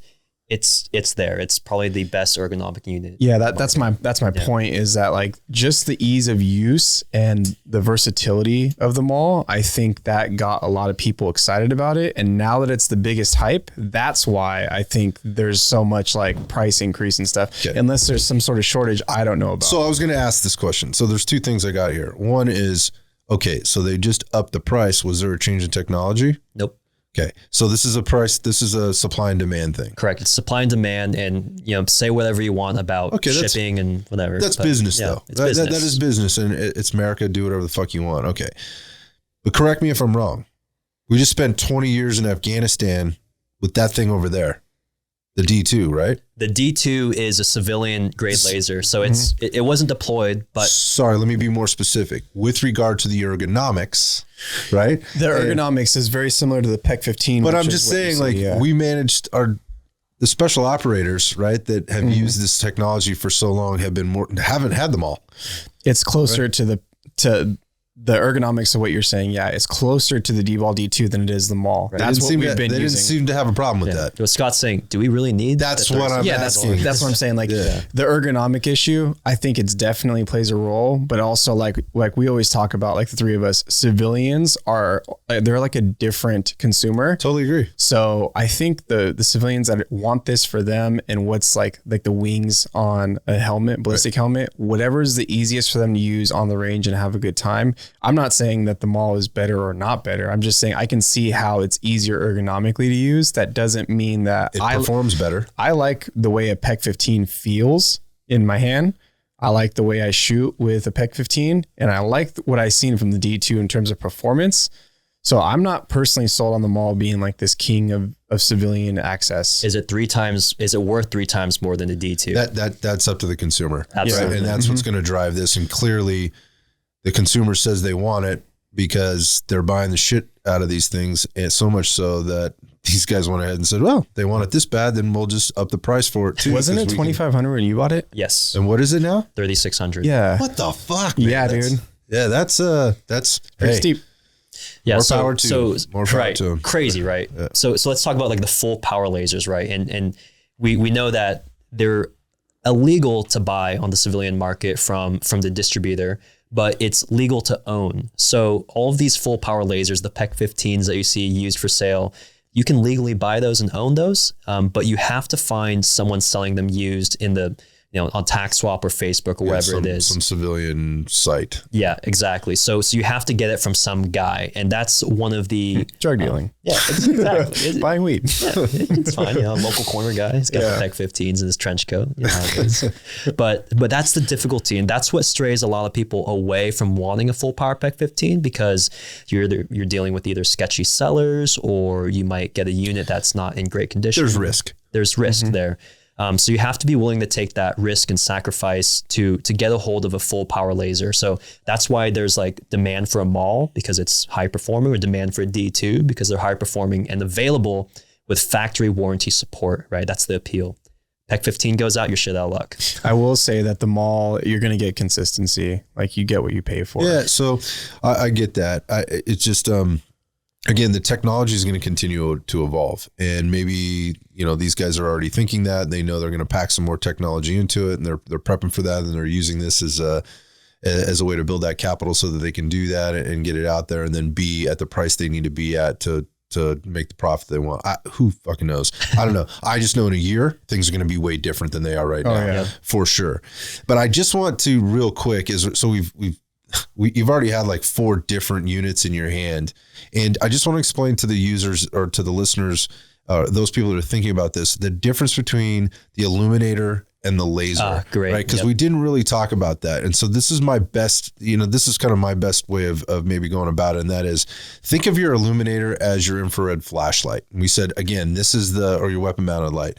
This is what you're going to be able to basically, like if you had a mod light, right? And you were sending that beam way out in front of you under nods, the illuminator, you're going to be able to see it's basically like shining a flashlight. Versus the laser, most people know what a laser is or looks like. That's going to be what the original red dots look like, right? It's an actual laser beam being projected onto the target. You're effectively painting the target with this laser. And the higher power lasers, you can actually see the beam go, and it punches through these photonic barriers, as you mentioned, right? And so it gives you that much more precision in terms of knowing where effectively wherever that little dot is. That's where the round is going to end up. So versus the passive aiming, where you're using your target, you're acquiring your target through the window on your optic, through the dot that is inside the optic, not that which is being projected in front of you. Right. So what these units allow you to do is get all of that, right? All of that in one package. Yep. And so you don't have to have these IR illuminators and lasers. Right, you don't have to have them, but if you do, man, it's a game changer. Yeah, I mean, the targets we were shooting steel, even at maybe 50 yards, those steel targets, they were hard to see that night, right? Without an IR illuminator. And I'm not going to shoot something I can't identify, right? So having that IR illuminator is, in my opinion, very essential for using night vision. Yeah, I was fully comfortable shooting passively without the illuminator lasers. But that's because we've been shooting at that steel, in daylight and low light. I knew what it was. I knew where it was, but it's not like I could identify what that target is. Is that target holding a weapon? Who is that target? What is that? Is that an animal? Is that a person? Is that, just a shadow or whatever else? So that's important with regard to this. So you're going to be more precise with your PID. Mm-hmm. You're going to be more precise in terms of sending that round down range and making sure you're hitting what you intend on hitting in the way you intend on hitting it. Right. So let's talk about what you need to take into account when it comes to passive aiming, right? Because it's not, if you have a standard rifle setup that you've never shot night vision with, passive aiming might be completely very difficult or not even possible. So there's a couple things you have to take into account when you are looking to passive aim with a red dot or holographic like an EOTech. One, you need to make sure your optic is night vision capable. So there's a lot of optics that have night vision settings, meaning they can go dim enough to use with your night vision. They don't bloom like crazy. But there's also a lot of optics that don't. So know your optic, know what you're buying, make sure it has that passive setting modes to use with your night vision. Like the EXPS 3-0 by EOTech has those settings. The EXPS 2 series does not. Mm-hmm. Exactly. After that, think about optic height, right? Because now that we have this tube in front of our eye, it's going to be a lot harder to cram your cheek weld onto the gun for a low optic, for like an absolute witness or a lower 1/3 co-witness. You're going to have a much harder time using that night vision device to aim through it. So that's why we've seen the advent of a lot of risers, like the Unity risers for both EOTech and Aimpoint, that bring it up to a 226 height from bore to dot. And things like this Knight's Armaments riser, which brings it up even higher to 2.33 inches. These enabled you to more easily obtain that red dot when passive aiming. But also, we can talk about benefits during daytime shooting. It's just a more upright head position. You get that situational awareness from having your head up and eyes level. But those are very important things to consider when it comes to a passive aiming setup for night vision shooting. Yeah, I found you just mentioned two things that I experienced the last time we were out, and that was so I run the EXPS 3. The EOTech, and it's sitting on the Unity riser. Nice, yeah. And it feels great, with no nods on, and I'm highly accurate with that, on the end of my rifle. And again, going back, I knew what the target was. We've been shooting at it, so I throw these things on, turn the night vision mode on, and I'm tinging steel, no problem. I'm very accurate. I'm like, wow, this is great. Yeah, the dot kind of just floats out there. But interestingly, over time, and I don't know, maybe it was because I was getting fatigued or whatever, all of a sudden I'm starting to get inaccurate. And I was getting frustrated. I couldn't really figure it out. What I noticed was I was starting to tilt my head a little bit, which I don't do, right? Typically. I started to tilt my head a little bit and looking through two tubes. I think what was happening was I was drifting over into my left tube. And so while the dot is still on the target, right, things change when you're looking through these tubes. Think about like looking through a set of binoculars or even through a scope and getting like that, almost like a parallax effect where things cross over and what looks as though it's straight in front of you is maybe off to the left or off to the right a little bit. And I checked myself and I was able to figure that out. And what I noticed was I was tilting my head and it was throwing things off versus keep my head upright, bringing the rifle and the optic up to my eye. I was, for whatever reason, taking my head down a little bit to the optic and it threw things off through that passive aiming. Now, had I had an illuminator on there and maybe a laser, that might not have happened. Or I could have gotten away with being sloppy there, right? But just something to think about in terms of the height of your riser, what you're training with in the daytime, how that translates over into after dark. Yeah. So nice. After dark. So with those disadvantages with passive aiming, people might be like, well, why do I want to do that? Why don't I just use an IR laser the whole time? But you've got to think about near peer threats and the sheer proliferation of night vision. Like, so I go to a lot of these airsoft milsim events, right? And there's a lot of, like younger kids out there, 18, 19, even 17, 16-year-old kids that own night vision, like have a PVS 14 or even dual tubes. You go to any one of these range days that we've gone to, a lot of people have night vision there as well, right? They're leveling the playing field. Yeah. Yeah. And correct me if I'm wrong, but didn't we just give night vision and IR to Afghanistan? So this is the thing. I think a lot of people don't understand this, like, and how pissed off people are, pissed off about the fact that we left all this equipment behind when we left Afghanistan. But it's not just that we left equipment behind. We left our technology behind, which gave us the upper hand, which is how we kind of started this conversation. We own the night. This type of technology puts you at a serious advantage, and this is not what the rebel forces in those parts of the world were running. So it gave our teams, our forces, a very, very large advantage at many, many different levels. And so, Brian, essentially what you just explained there is now the playing field is now leveled. Yeah, it's if you have night vision and your enemy has night vision, then good luck using that laser. Yeah, it's like now you're just giving your position away. 13 Hours. Yes. So that would never happen again. Now that they have our IR illuminators and our lasers and PVS 14s, PVS 31s, things like that. Now that we left stuff there, that can't happen again where, 100 plus guys with AK-47s and iron sights and, rockets are coming at you and you have a small unit defending one spot. Right. And that's because the advantage of everything we're talking about here was that was on Team America. That wasn't right. And you can't take away the level of training and, the heart and all the things that go into that, with all that too. And the only reason I'm saying that is you're talking about a lesser trained force. So you don't have to use as many people. You don't have to use as much equipment. You can have that advantage as you were just saying. And so leaving that behind, it's not to say that same technology wouldn't have been supplied to them by some other country that maybe has the same technology or similar technology, or not that they couldn't have caught up and advanced with it. I think the thing we're talking about is what the fuck did we leave it there? We just gave it to them. Like we just advanced them 50 years, 100 years, whatever it is in terms of their technology at a place where we know is, we're going to be back there, man. There's a lot of evil in this world and whatnot. So I digress and get away from that. But to your point, Brian, essentially what you're talking about here is the playing field is getting leveled. Yep. Lots and lots and lots of people have night vision. And here's the thing. It's not all good people. Nope. Anyone can buy it. Anybody can have this. So go back to the whole, what's happening with the rise in violence as a whole and the things that are being used as force multipliers in that violence. A lot of times it's firearms.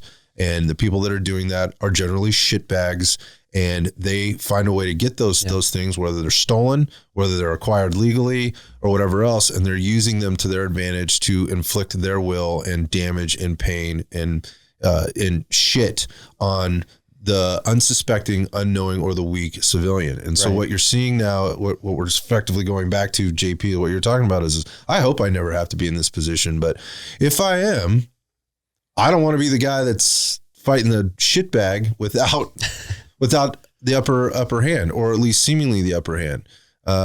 So to that point here, just back to the airsoft thing, lots of people are running these things, so the playing field is being leveled. So go back to the IR, illuminator, and laser, and why that could not necessarily be an advantage for you. Yeah, definitely. I mean, a lot of things are going to change moving forward these days, right? These IR beacons on the back of our helmets that we use to see each other on the range, or even the units that were deployed to these countries using their IR strobes to signal for overhead aircraft or close air support.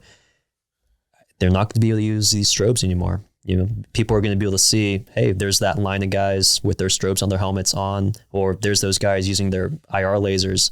Things are going to change, and be it different night vision technology that sees in a slightly different spectrum of IR light, that's something that exists now, but things are severely going to change when it comes to training and application and standard operating procedures of when and how to deploy infrared light.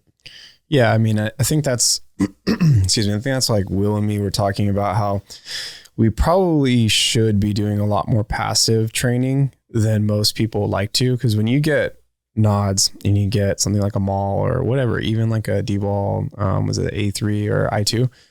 Even if you run stuff like that, what do you want to do? You want to fucking play with your laser, Yeah, you just spent that much money. We covered this at the beginning. It's cool. It's You cool. want to play with your laser, dude. So like, how easy is it to just shoulder a rifle, pull it into the pocket, not even get your head into the dot, and just point at something, illuminate it, laser it, and just shoot, knowing that you kind of just have like a half-ass stance. You know what I mean? And you're able to like plink steel with that. Like, of course you want to do that, but that's actually now this year, last year, becoming something that we shouldn't really be training as much as maybe passive aiming. And so like when you were, obviously you're more advanced than your average beginner. So when you were doing passive aiming the other night when we were training night vision, like, I actually wasn't even trying to like get you to use other rifles and shit. Cause I was like, honestly, this is probably the best training he's going to get pound for pound right now. Right now.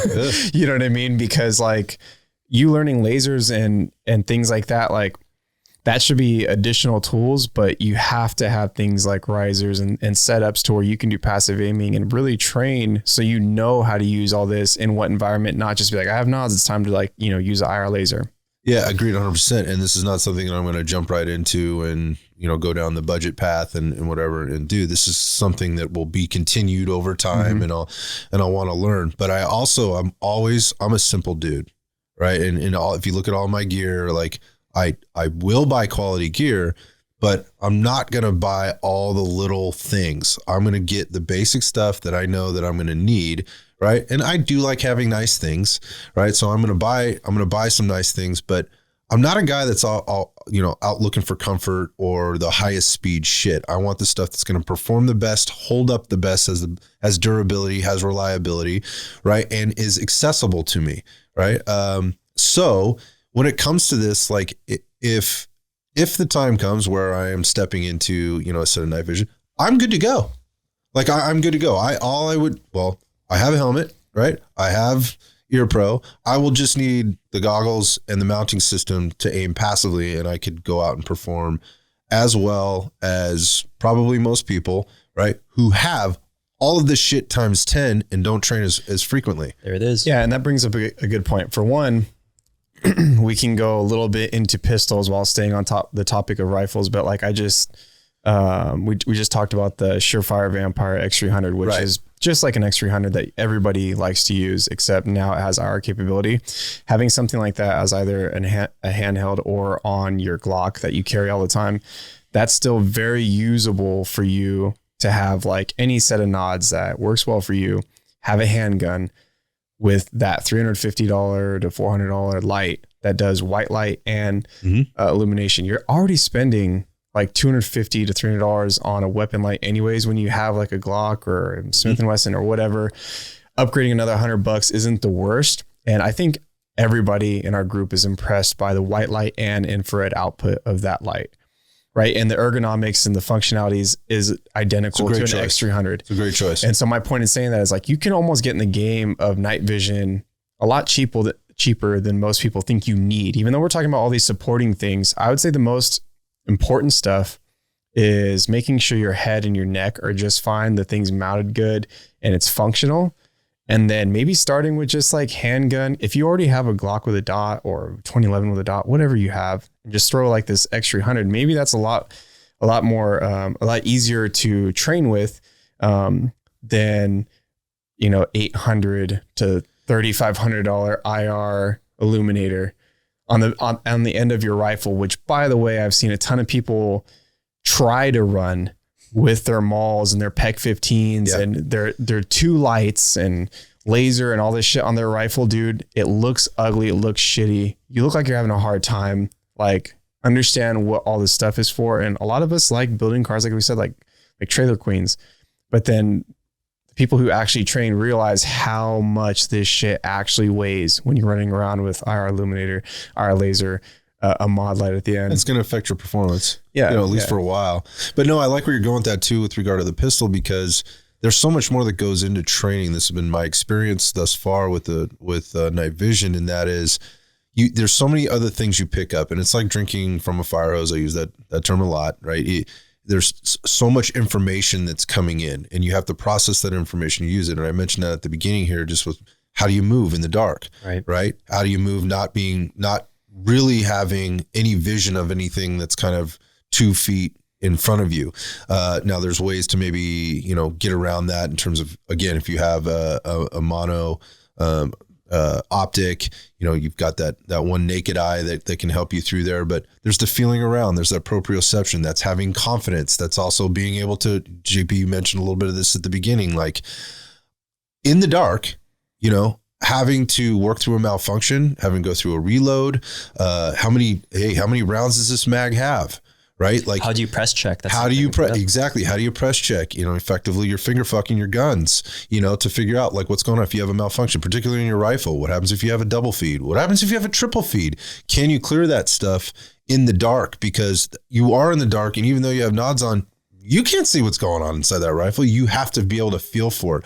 And these are things that you can train with your pistol first. Yeah. And you don't even have to have nods. You can be training that stuff, you know, at home with a blindfold on or with your eyes closed. But these are things that you should pick up and you should become proficient at. And I have to tell you, like, that was the thing that I think gave me the most confidence out there is I can do all of those things with my eyes closed. No problem. I know where all the equipment. That's another thing about not having a bunch of shit strapped to you and your weapons or whatever. I did have some malfunctions. You know, I had no problem reloading in the dark. Those weren't even things I was thinking about. Yeah. Those aren't even things I was thinking about. I was simply just getting used to seeing through the glass, if you will. All that other stuff was very natural. Like I didn't hesitate moving from one thing to the next, reloading, moving from my rifle to my pistol, reloads, one reload once, all those kind of things. That shit was secondhand. Those are the common things that I could do really, really well. Again, which if you don't train that way, going into the dark now, strapping all this stuff on, it could be a huge learning curve. So again, just going back to the basic training, and I think that's the point you're trying to make here, JP, with regard to the pistol. You know, you just go through with your pistol, get really good with that, and you don't have to have a bunch of other extras right now. I'm telling you, if you already have any type of fire, like handgun with a red dot on it and a weapon light, it can be an X300 or a Surefire or a Streamlight or whatever. If you already have stuff like that, then you should have already been training with that before getting nods, right? Going right into like a Surefire X300 Vampire with the same handgun, the same dot, and then some nods, it's going to feel 90% the same, and you're going to save yourself some money if you just want to get into the game of using nods, instead of like having to deal with all these IR lasers, all these IR illuminators for rifles, because it gets super expensive, and then your rifle gets hella heavy, and then now you have to figure out how to tuck wires and where your hands go, and then like hand size does matter at that point, you know, wallet size matters at that point. Oh yeah. So like, yeah, I almost feel like it's not talked about enough. I don't know why. Have you heard anybody say like, hey man, get a PVS 14, a Team Wendy helmet, make sure that thing ergonomically, comfort level wise is like all dialed in, and then go run your Glock with like a dot and X300 V. Like, have you heard anybody say that? You know, not a lot of people push that, and sadly it's a little bit because night vision is tied to that clout IG game. For sure. You know, everyone wants to buy the Gucciest nods and lasers and stunt around on IG and not spend time doing the basics, because a PVS 14, like you said, with a Glock 45 and a red dot on it, that's a superpower. You are seeing in the dark and able to engage things in the dark. So start with the basics, right? Yeah, dude, you don't even have to use your IR light in the dark. Like I'm engaging steel and getting hits without the IR light. But guess what? If I need to ID for a second, just like I would with white light, I can ID and then flip off. Give them a blip. That is a really good point. The crossover between white light training and night vision training. That's great, because I see a lot of new night vision users. They turn their IR lasers on and they're just on. Like they're that guy at the range. Everyone knows what I'm talking about, who uses night vision and shoots with other users, that he's got his rifle dangling at his side and his IR laser illuminator is just permanently on. Yeah, it's like, dude, turn that off. Like use it momentary. It's the same thing. Imagine your exposure as the same as white light exposure. Be vigilant about it, right? And because there's transference there. Exactly. If I'm really good with white light, I'm going to be that much better at. It's exactly the same. You run the same type of tools, right? Yeah, that's what I found. Again, going back to training in the dark with no night vision, right? With my pistol and my rifle, and how that translates over, because you're in the dark, right? It's the dark. But I guess my point being is, let's not try to overcomplicate this. And it gets very overcomplicated with the status thing and all the gear and what's the latest and all that stuff. You guys know me pretty well. I think most listeners do at this point too. Like, I'm just not that dude. Like, I like to keep things simple. I'm not that Gucci guy. Like, I like nice things. I like I like style. Like, I like art. I like art meets function, right? With style and all that stuff. But I also recognize the practical application of stuff, and none of that shit matters in the end if you can't fucking use it. Yeah, that's true. Yeah. The training matters. And I think we covered all this pretty well now, but I really want to talk about just real quick, like a quick blueprint. You know, I like to do this in these episodes. Like, you could go with option A, B, or C. Yeah, that's good. So like, even though, like I said, Gunco and US Night Vision have been very nice to us, and they let us have access to night vision and stuff like that, I actually find myself, because like I said, Brian lets me use his stuff all the time. I find myself really wanting to use my G45 with the dot and a Surefire Vampire with a single tube. Because like I said, for me, even though I do like running around in high quality white Phos dual tubes, I like the fact that not only do I have less weight on my head, but I can close one eye and I can really see what's going on around me and I be grounded for a second. But then my eyes adapt just fine going back into night vision, and the quality is there, right? So I almost want to say, like, I didn't think about this before this in terms of pricing, but what is that you think? Like, I know US Night Vision, I think for the tube I use is like 4,500. Yeah, but if you look at the green Phosphor PVS 14, I bought my first green PVS 14 for $1,800. You take that, you take a Cry nightcap, which is $80. You throw a mount on it, you're at maybe 2,200, and you can take that setup. Talk about like your go bag or being ready.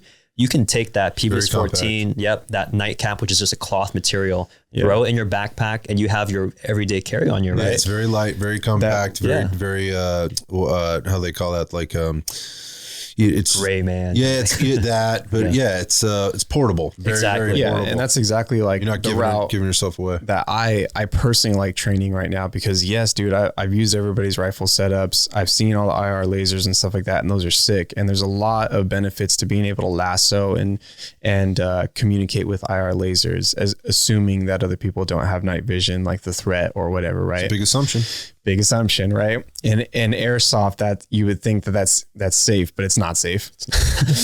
You know what I mean? Well, Brian just told us everybody's running around with them. Yeah. So my point is, though, is that like I find myself being more interested and excited to train either just a bump helmet with a single tube and my normal Glock setup. And for, what did we just say? 2,200? Yeah. 2,200, and you're in the night vision game? Yeah. Well, the X300V. Yeah. Right. That's another $400, right? Yeah. $400. Yeah. But you don't need it. You don't have to have it.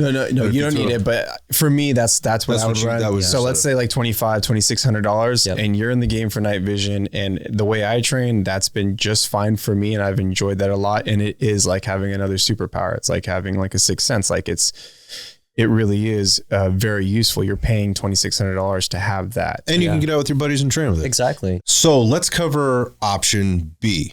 Bryant, I'm going to consider you the option B guy, right? What is your option B for your setups? I would consider option B is a price conscious dual tube night vision goggle, right? So something like a home brewed katana 3D printed, or an RNVG device, which is that fixed bridge. It's not articulating. Right. Maybe a green Phosphor tube, or maybe my DTNVS with thin film tubes. These goggles are going to range from, I'd say, $4,500 to $8,000. That's kind of our middle of the road. You want nice dual tubes, but you're not going to break the bank by going to option C, which is the L3 filmless best tubes you can buy, or PVS 31 alphas, or GPNVGs, quad nods at 40 grand, right?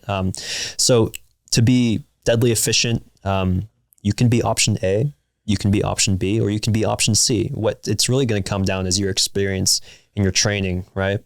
At the end of the day. And the goal. Your goal. And those goals are going to vary for different people, right? And their experience obviously varies for different people, but the goals could be they can be different than a lot of people might think. We talked a little bit about the status thing and the showing up to the range with all the Gucci gear and shit and being able to talk about it. And doesn't mean you can shoot with it. Doesn't mean it makes you any better than the guy that's running the option A setup. Yeah. Right. Absolutely. But your other reasons or goals for doing that, your use case, would be, hey, if this is something that you feel like you need to defend yourself, and your family and your property and, your livelihood or whatever else, then, hey, more power to you if you got the money to spend on that. We're just trying to provide a little bit of perspective. But part of the perspective issue, I think, is this pushback that seems to continually come from other factions or other ends of the spectrum, that being military, maybe LEOs, particularly those in the special operations groups of both of those, pushing back is like, why do civilians need this? Like, they don't need this.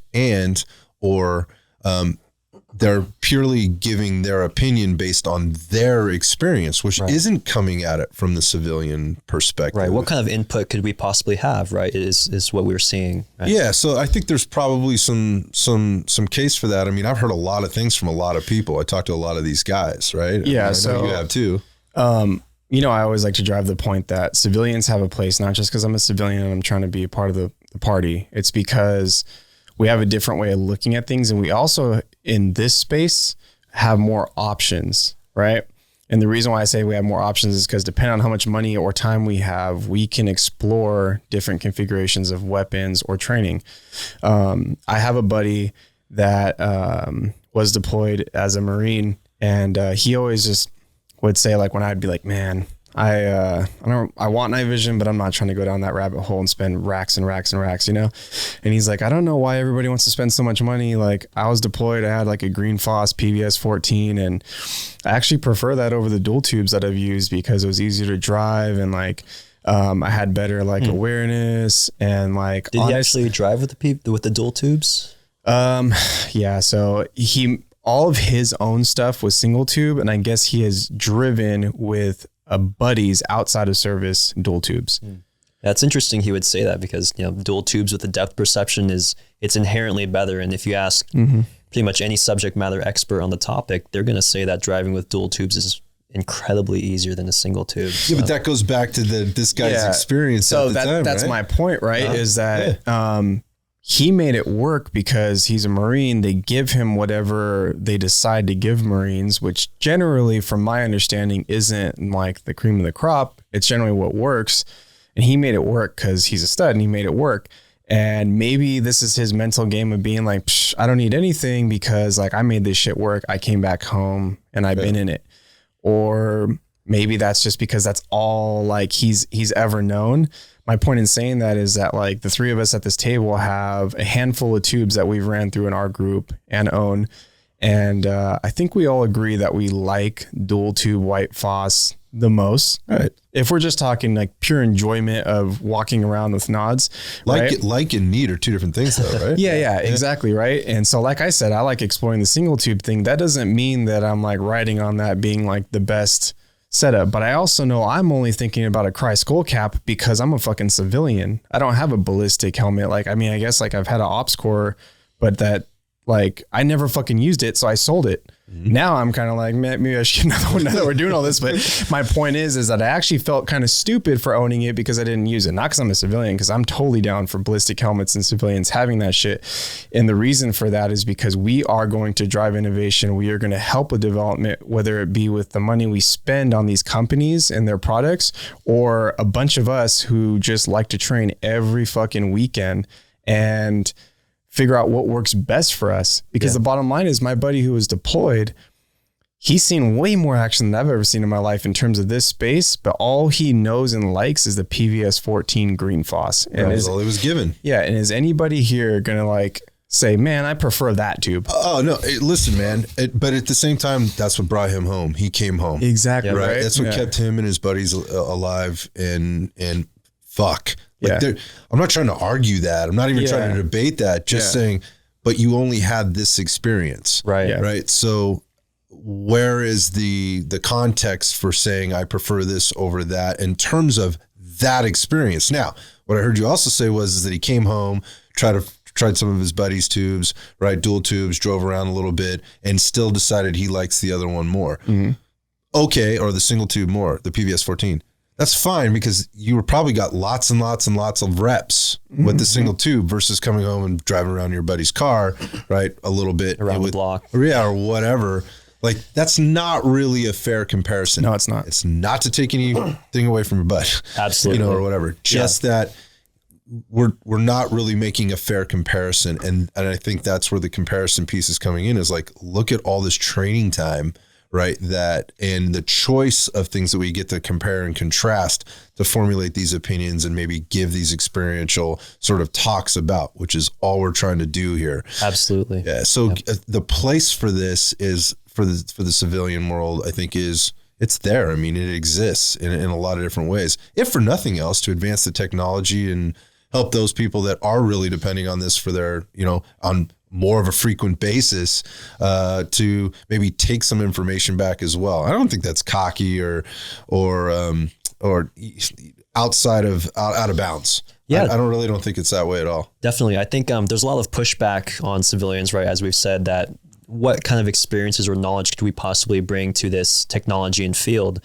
But, as people issued them in the military, the point is they're issued them, right? They're given This is what you get. There's no research that they have to do independently. There's no, how do I buy this? How do I buy this mount? What works with this? Everything is provided and it's guaranteed to work. Now, how does that transfer to the civilian world when now you have to start advising civilians on how to buy them, where to buy them, who to buy them from? That doesn't transfer unless you are a civilian who's also gone through that path, done your own research, learned the technology. Those are all things that you don't have to do when you're issued them. But, as a civilian and someone who wants to be knowledgeable about the technology before buying it, that's something we can add here. And hopefully this is coming across as informational and beneficial to all the people listening, right? To get their feet wet. I agree. And that's the whole point of doing this. And that's the reason I'm here even having this conversation, because I think there is value in it. Yeah. And I hope that there's some of the people that are out there listening can take away value. I think there's another piece of this too, and that they're not just getting it here, but, maybe making, giving some access to you and or us for advice if they want to reach out. Mm-hmm. And I mean, how do you suggest people do that?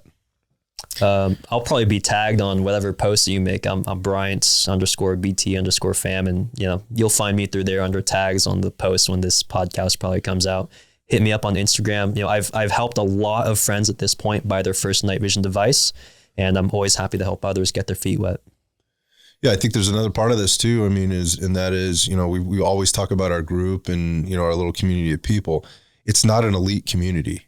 Right. No. It is a tight community, but it is inclusive. And so if there's people out there that want to train, they want to come out, hang out, try different stuff. I mean, I feel immensely fortunate to be part of this group because of all the things I get exposed to, all the help I get, all the advice I get, all the constructive feedback that I get. I can mess up. I can fail. I didn't know shit about shit when it came to this stuff until very recently. And I was very, kind of intimidated by it. It's just like, oh man, I don't have the time or the patience or the energy to go down this road. And there's probably people out there that are feeling the same way. If you're local or not, and you're coming to town, you want to visit and maybe set up some training time. We do this pretty frequently, whether it's after dark or not. And we're open to bring people into the community. That's what we're trying to do here, is build community. So reach out and kind of normalize it. And there needs to be more people like us, to where, like, some of these guys have come to one of the very few firearms courses that I've done to learn something from me. And then we'll go out and train, like, at what we call Tatooine, Star Wars land. And I'll be humble, and it's not just me, it's the entire group. And I'll say, hey guys, what do you guys think about this drill? Should we try this? Do you think this will make us better? And that's kind of like the energy that we have as a group. It's very collaborative. Yeah. Like, no one's too good for anybody, and we're just trying to make each other better. And that's why we do things like this and train together and stuff like that. Cause we want everybody to grow. Yeah. Whether it's in the gym or on the range, dude, we're all in it together. Yeah. So at Brian_fam. Something like that. You'll figure it. Everyone will figure it out. Yeah. And at Train with Purpose, at Iron Sights Podcast, at Train with Purpose Official, and at Iron Sights Podcast. Hit us up. Hope you enjoyed this our take on night vision training, gear, considerations, and just having a good time. Thanks, boys. Appreciate you. Yeah, man. It's a good time. Cheers. Later.